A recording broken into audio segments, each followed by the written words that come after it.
Welcome to another episode of Card I Like Best, this time from Attack on Titan Battle for Humanity. There is a whole lot of new stuff in Attack on Titan, and truth be told, I wanted to do this one a little more speculatory.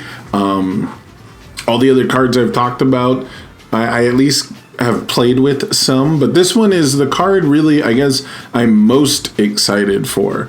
So I wanted to get this out before pre-release weekend because I think pre-release is where this card, in a limited environment, might be where this kind of card really shines. And it is a Titan attack.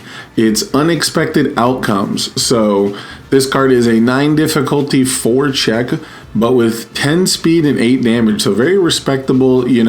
Having higher speed than damage is generally what you want in an unorganized format. More reliable damage is generally better than just kind of hoping your opponent's going to half block, even though they will, right? But having very reliable damage is super nice. But then this blitz is kind of where everything comes together, right? Attacks have one ability more often than not now, and so for a 9 difficulty attack with one ability, it's got to be a doozy, and this one sure is a doozy. Your rival reveals their hand. You remove one attack card revealed this way. After this attack resolves, you may flip it and try to play it as a copy of the removed attack as your next form. It looks like it's actually missing the word attack, but it's a copy of the removed card, right? So this one is really, really cool because there's no hoops to jump through. I think in the past, this definitely would have been like a, 4 difficulty combo, something kind of a card. I don't think, 2 years ago, you'd be hard pressed to get people to play a 9 difficulty anything. So I think the idea of balancing out this kind of effect with a higher difficulty is very, very interesting. On top of that, these 4 check attacks are very tantalizing in the sense that, you can skew your deck building around it. All of the 4 check attacks, of course, are super high difficulty. So if you really don't have any 3 checks in your deck, you are going to be playing like a super duper late game kind of strategy. And so what you really need is effects like the ability to look at your opponent's hand. I mean, sniping a card from it baseline is really good, even if you don't want to play their attack. I think the worst thing that happens with this card most of the time, obviously, is you just don't reveal an attack this way, but still a 9 difficulty attack that is pretty likely to hit, very reliable at least to put stats on, that gives you full knowledge of your rival's hand. I think that's really, really nice. It does have a high risk, high reward kind of feel to it, where the basement does feel nice, but it's not game winning on its own just to look at your rival's hand. If that was the case, a couple 3 difficulty assets definitely would see a lot more play, right? So just getting hand knowledge doesn't feel great. It's not nothing. It can still secure you a game where you're in a really good position, right? But what we're really looking for is that copy, and the copy abilities are always super interesting to me. A lot of times they come with really weird rules interactions because you've got a face down attack. So this is, I think, the first time outside of Toya Setsuna that players will be dealing with face down attacks, right? Because the echo keyword, a big part of the echo keyword was no longer having a face down attack that's currently resolving, and we've gotten Toya and Lady Nagan. So there's been a couple, right? So the idea of a face down attack isn't super foreign to us, but this allows for some really weird stuff to happen. So I think that it's really nice that it's not linked to any one character, that other characters can take advantage of an effect like this. There have been attacks like this in the past, and for one reason or another, they haven't really worked out, whether they don't have a block or they just don't do literally anything else, so their stats just aren't as impressive. So there's definitely been similar ideas. Reversals are really popular with this. If you play any kind of retro, everybody loves to play reversals because it's something that a lot of people have never experienced. And one of the themes you'll notice over a couple different reversals is that they copy like the abilities of an attack.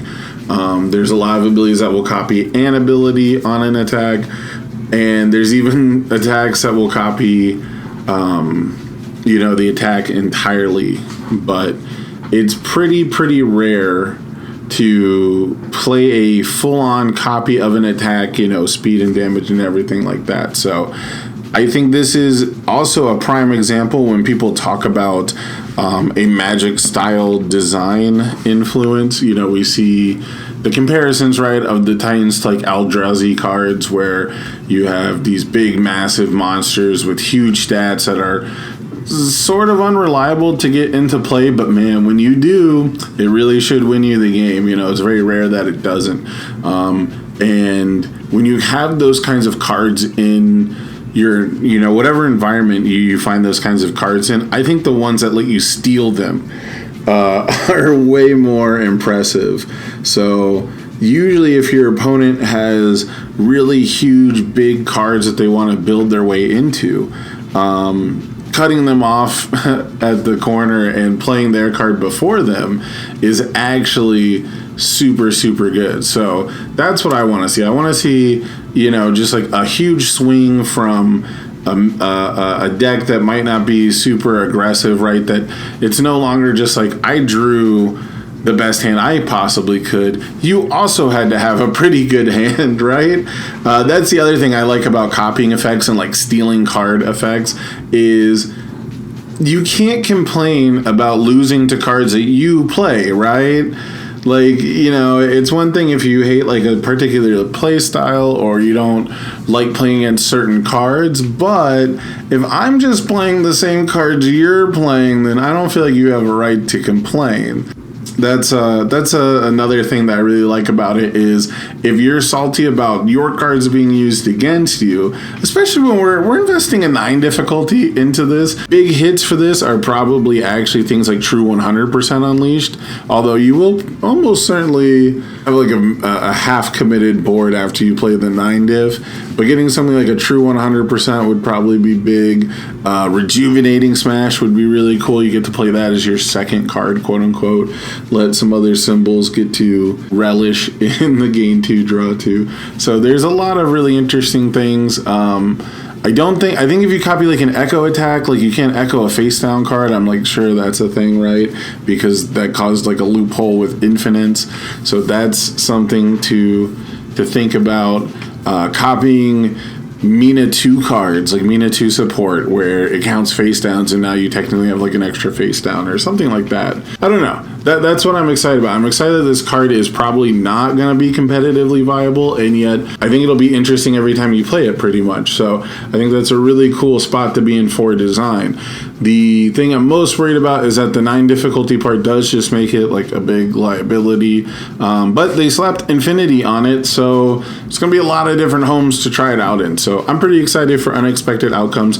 Let me know what cards you're most excited about, and maybe in a couple weeks, maybe after the David Toombs Webcam Championship, we'll revisit the card I like most, and maybe it won't be unexpected outcomes. So don't forget to like, share, subscribe, guys. All that stuff helps.